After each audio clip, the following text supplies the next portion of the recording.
Hello friend, हमारी आज की कहानी है औरतों की जिंदगी। दोस्तों, ये कहानी कई महिलाओं की जीवन बदल देगी। दीदी अचानक नींद से उठकर बैठ गई। कुछ देर तक अपने आसपास ध्यान से देखने पर उसे एहसास हुआ कि अभी कुछ देर पहले तक वो सपनों के संसार में गोते लगा रही थी। घड़ी पर उसकी नजर पड़ी तो देखा सुबह के 4 बज रहे थे। स्वयं से ही बातें करते हुए उसने कहा, ओह, आज फिर से वही सपना, और कितना जीवंत। सुबह का सपना तो सच होता है, तो क्या सचमुच ये भी कभी सच होगा? क्या मैं कभी जा सकूंगी अपने आराध्य के शहर? एक बार फिर से रमन से बात करके देखूंगी कल। बगल में सोए अपने पति रमन पर एक नज़र डालकर दीति फिर से सोने की कोशिश करने लगी। सुबह नाश्ता के वक्त दीति ने रमन से कहा, सुनो ना, थोड़ी देर के लिए अखबार नीचे रखो, मुझे कुछ बात करनी है। क्यों? क्या अखबार पढ़ते हुए मेरे कान बंद हो जाते हैं? बोलो जो बोलना है। रमन ने बिना दीति की तरफ देखते हुए कहा। दीति ने अपने सपने के बारे में रमन को बताया और बोली, बस एक बार ले चलो ना मुझे मेरे महादेव के पास। रमन ने 2 टूक शब्दों में जवाब दिया, तुम्हारे बेतुके सपनों को सच करने का वक्त नहीं है मेरे पास। जाना है तो अकेली चली जाओ, कोई बच्ची नहीं हो तुम। और अपने दफ्तर के लिए निकल गया। दीति हमेशा ही रमन के वक्त के लिए तरसती थी, लेकिन रमन या तो अपने काम में ही व्यस्त रहता था या फिर अखबार और मोबाइल में। जब दीति उसकी शिकायत करती तो वो कहता, शादी को 10 वर्ष बीत गए, बेटा भी बाहर पढ़ने चला गया, और तुम चाहती हो कि मैं कॉलेज के लड़कों की तरह तुम्हारे हाथ में हाथ डाले बैठा रहूं? तो ये मुझसे नहीं होगा। कभी कभी दीति का जी चाहता था वो भी रमन को इसी तरह छिड़क दे और कहे कि जिस तरह वो अपने काम के बाद ही दीति को रखता है, उसी तरह दीति के काम भी जरूरी है। वह हर वक्त उसकी मर्जी के अनुसार उसके लिए, उसकी ज़रूरतों के लिए उपलब्ध नहीं रह सकती। लेकिन फिर एक अजीब सा डर उसके मन में घुमड़ने लगता कि कहीं रमन उसे अकेला छोड़कर चला गया तो वो क्या करेगी। बचपन से ही अकेले छोड़े जाने के डर से वो घर के सदस्यों से लेकर दोस्तों तक की हर बात चुपचाप मान लेती थी, और अब शादी के बाद भी उसकी यही स्थिति थी। बावजूद उसके वो हमेशा से अकेले ही तो थी। उसके सुख दुख, पसंद नापसंद, इच्छा अनिच्छा की परवाह थी ही किसे? सबके लिए वो जरूरी पूरी करने वाली एक मशीन भर थी। अकेली चली जाओ, ये सब दीति के दिमाग में हथौड़े की तरह बज रहे थे। आसपास लोगों की भीड़ देखकर उसे अजीब सी बेचैनी होती थी। अकेले सफर करना उसके लिए नामुमकिन था, ये रमन जानता था। दीति की आंखों से बहते हुए आंसू जब उसकी हथेली पर गिरे तब उसकी तंद्रा टूटी। अपने आंसू पोंछते हुए उसने अपने कंधे पर हाथ रखा और स्वयं को समझाने के अंदाज में बोली, बस दीति, तू क्यों अपनी छोटी छोटी खुशियों के लिए सब पर निर्भर रहती है? तुझे समझना ही होगा कि तेरी परवाह करने वाला कोई नहीं है। इसका अर्थ ये बिल्कुल नहीं कि तू भी अपनी परवाह करना बंद कर दे। चल उठ, अपना हाथ थाम और जिंदगी में आगे बढ़। चल अपने सपनों को सच करने। लेकिन अगर रमन नाराज हो गया तो? दीति के घबराए हुए दिल ने जैसे उससे कहा। अपनी घबराहट को संभालने की कोशिश करते हुए उसने फिर अपने आप को समझाया, जो होगा देखा जाएगा। ऐसे ही अनेक विचार उसके दिलो दिमाग में घूमड़ रहे थे। कुछ दिनों तक आत्ममंथन करने के पश्चात आखिरकार दीति ने तय कर लिया कि अपने डर का सामना करते हुए वो अकेली सफर करेगी। शाम को जब रमन घर लौटा तब दीति ने उससे पूछा, मैं अकेले सफर करने के लिए तैयार हूँ। तुम्हारी जरूरत का सारा सामान अलमारी में एक जगह रख दिया है। खाने के लिए बाई को सब बता दिया। क्या मैं कल जाऊं? जब तुमने सब तय कर ही लिया है तो मुझसे पूछने की क्या जरूरत है? रमन के स्वर में बेरुखी थी। दीति का जी चाहा तो चीख कर कहे, जब तुम अपनी मर्जी से बिना मुझे बताए अपने फैसले लेते हो तब सब सही होता है। आज मेरी बात आई तो बेरुखी झड़कने लगी। लेकिन बेकार का विवाद ना हो इसलिए हमेशा की तरह वो चुप रह गई। लैपटॉप पर अगले दिन की टिकट बुक करने के बाद दीदी सोने चली गई। उसके मन में एक तरफ उत्साह था तो दूसरी तरफ अनजाना सा डर भी।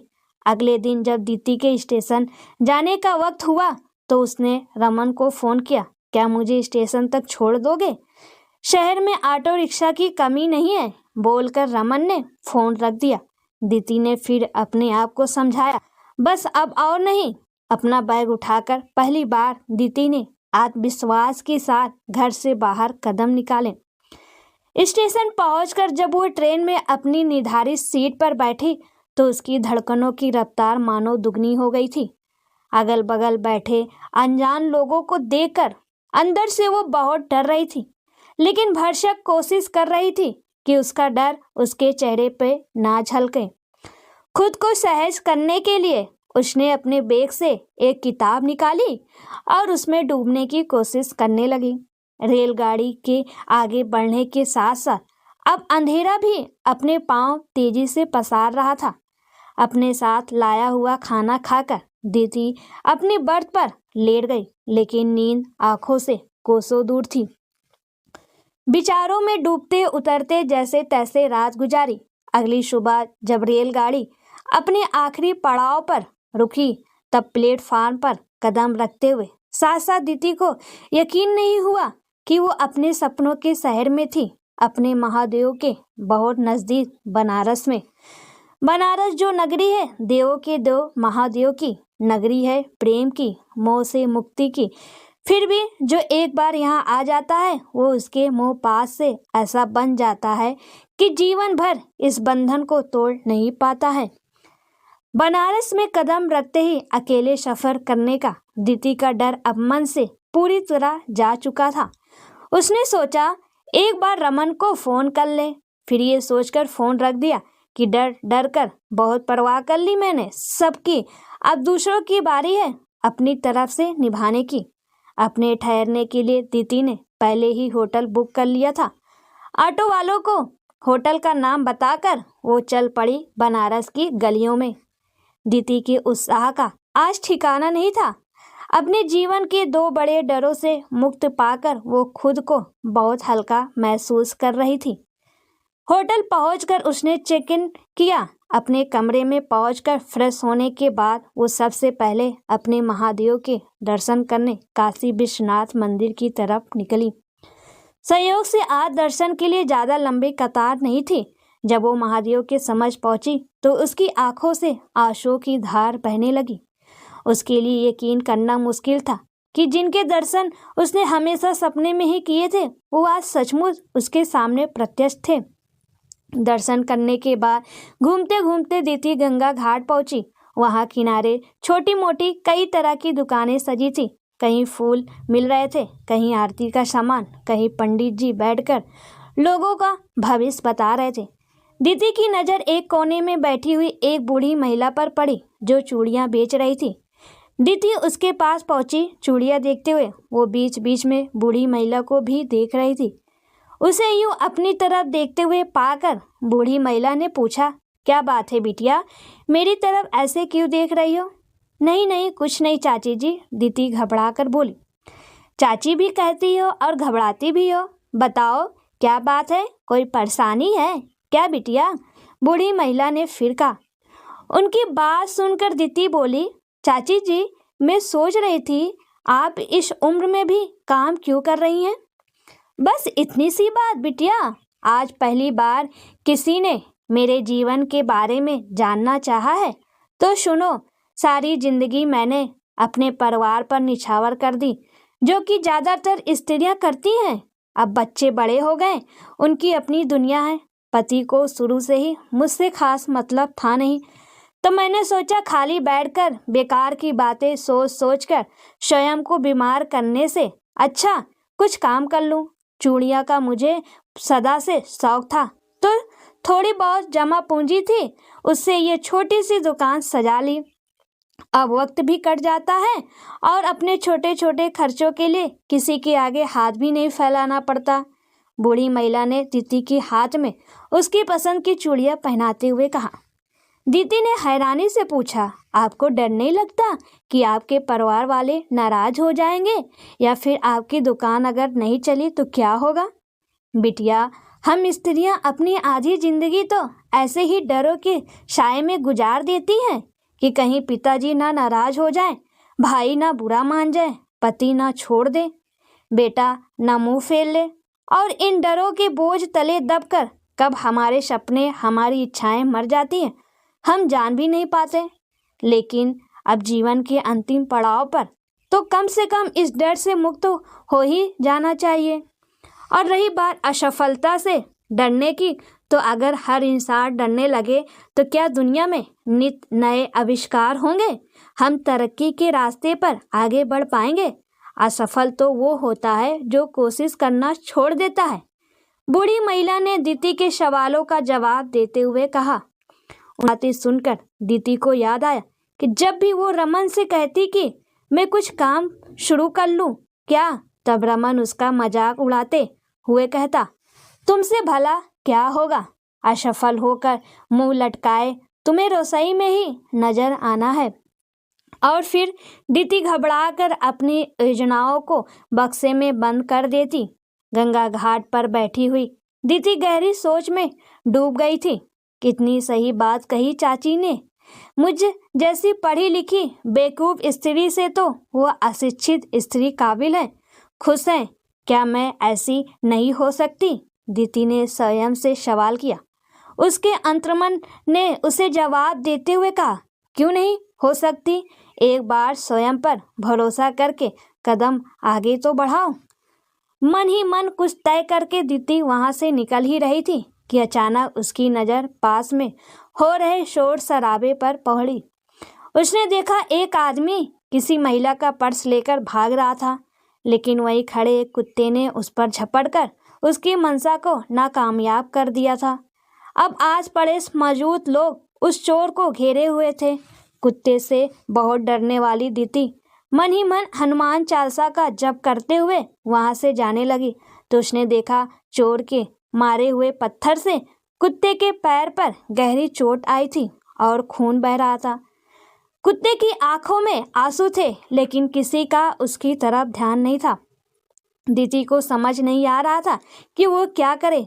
उसने पर्स वाली महिला से कहा, बहन जी, वो कुत्ते के पैर में चोट लगी है, आसपास से कोई दवा मिले तो लगा दीजिए। उस महिला ने बेफिक्र से कहा, इतनी परवाह है आपको मैडम, तो आप ही लाकर लगा दीजिए। उसकी बात सुनकर दीदी के मन में गुस्सा भर आया। कैसे कैसे एहसान फरोश लोग हैं दुनिया में।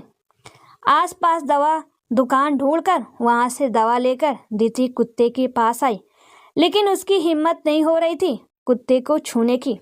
एक बार फिर से हनुमान चालीसा का जप करते हुए वो हिम्मत जुटाकर कुत्ते के पास बैठी और रुई में दवा लगाकर जब उसने कुत्ते के घाव पर रखा तो कुत्ता अपनी जीभ से उसके हाथों को सहलाने लगा, मानो धन्यवाद कह रहा हो। डरते डरते दीदी ने हाथ बढ़ाकर उसके आंसू पोंछे और अपने बैग से बिस्किट निकालकर उसके सामने रखकर चली गई। जहां कुत्ते ने उसे चाटा था, उस स्थान को छूते हुए दीदी को एक अलग ही एहसास हो रहा था। आज पहली बार उसे किसी ने अपनेपन का एहसास दिया था। अगले 2 दिनों तक दीदी बनारस में थी। जब भी वो गंगा घाट की तरफ जाती, वो कुत्ता आकर उसके पैरों के पास आकर बैठ जाता। पहली बार दीदी के पास एक दोस्त था जिससे वो बातें कर सकती थी। बनारस से जाने से पहले जब दीदी अपने इस दोस्त से मिलने घाट पहुंची तो न जाने कैसे उस कुत्ते की दीदी के जाने का एहसास हो गया। फिर तो दीदी की ऑटो के आगे आगे और कुत्ता उसके पीछे पीछे। जब तक दीदी की ट्रेन प्लेटफॉर्म से आगे नहीं बढ़ी, वो वहीं खिड़की पर खड़ा रहा। ये लम्हा दीदी ने हमेशा के लिए अपने मन में कैद कर लिया था। पहली बार उसे लगा था कि कोई है जो उसका भी शुभ चिंतक है। जैसे जैसे ट्रेन आगे बढ़ रही थी, दीदी के सारे डर पीछे छूटते जा रहे थे। अपने महादेव की कृपा से वो एक नई ही दीदी बनकर अपने शहर वापस लौट रही थी। जब दीदी घर पहुंची तब रमन दफ्तर के लिए जा चुका था। थोड़ी देर आराम करके सफ़र की थकान मिटाने के बाद उसने बिखरे हुए घर को धीरे धीरे साफ किया। शाम में जब रमन घर लौटा और दीदी को देखा तो उसने मन ही मन सोचा, अब मैडम जबरदस्ती अपनी बोरिंग कहानियां सुनाकर दिमाग खराब करेगी। लेकिन उसकी सोच के विपरीत दीदी शांत थी। उसने रमन से बस इतना ही कहा, खाना बन गया है, जब खाने का मन हो आवाज़ लगा देना, और अपने कमरे में चली गई। यह देखकर रमन को एक पल के लिए अजीब लगा, लेकिन फिर वो अपने फ़ोन में डूब गया। अगले दिन रमन के दफ्तर जाने के बाद दीदी ने जानवरों के लिए काम करने वाली एक संस्था में फ़ोन किया, जहां एक नौकरी की जगह खाली थी। दीदी को साक्षात के लिए बुला लिया गया। जब साक्षात में दीदी से पूछा गया कि वो ये नौकरी क्यों करना चाहती है, तब दीदी ने कहा, मैं झूठ नहीं कहूँगी, अभी 4 दिन पहले तक मुझे जानवरों से बहुत डर लगता था, लेकिन फिर एक अनुभव ने मुझे एहसास कराया कि इंसानों से कहीं ज़्यादा जानवर हमारे अच्छे और सच्चे दोस्त साबित होते हैं, जो बिना किसी स्वार्थ के हमारे थोड़े से स्नेह के बदले ढेर सारा स्नेह हमें वापस लौटाते हैं। इसलिए आपकी संस्था के साथ जुड़कर मैं उनके लिए कुछ करना चाहती हूँ। दीदी के जवाब से संतुष्ट होकर संस्था के मालिक ने उसकी नौकरी पक्की कर दी। उस संस्था में शहर भर से लावारिस घायल पशुओं को लाकर उनका उपचार किया जाता था और उनके खाने की व्यवस्था की जाती थी। दीदी इस संस्था के साथ जुड़कर बहुत खुश थी। पहली बार उसने स्वयं अपने लिए कोई फैसला लिया था और उसे महसूस हो रहा था कि उसके जीवन का भी कोई अर्थ है। जब दीदी ने रमन को अपने इस फैसले के बारे में बताया, तब रमन ने कहा, चलो अच्छा है, व्यस्त रहोगी तो मेरी जान भी नहीं खाओगी। दीदी ने कुछ नहीं कहा, बस मुस्कुराकर अपने काम में लग गई। संस्था में आए हुए घायल पशुओं की मरहम पट्टी करते हुए दीदी को यूं महसूस होता था जैसे उसका घायल मन भी अब धीरे धीरे स्वस्थ हो रहा था। वक्त के साथ दीदी ने उस संस्था में अपनी एक खास जगह बना ली थी। राज्य सरकार की तरफ से विश्व पशु दिवस पर पशुओं के लिए काम करने वाली संस्थाओं को पुरस्कार देना तय किया गया था। इसके लिए सभी संस्थाओं से उनके 2 काबिल सदस्यों की सूची मांगी गई थी। दीदी की संस्था ने अपनी तरफ से दीदी और एक दूसरे सहयोगी का नाम भेज दिया। आज कार्यक्रम की शाम थी। दीदी बहुत उत्साहित थी।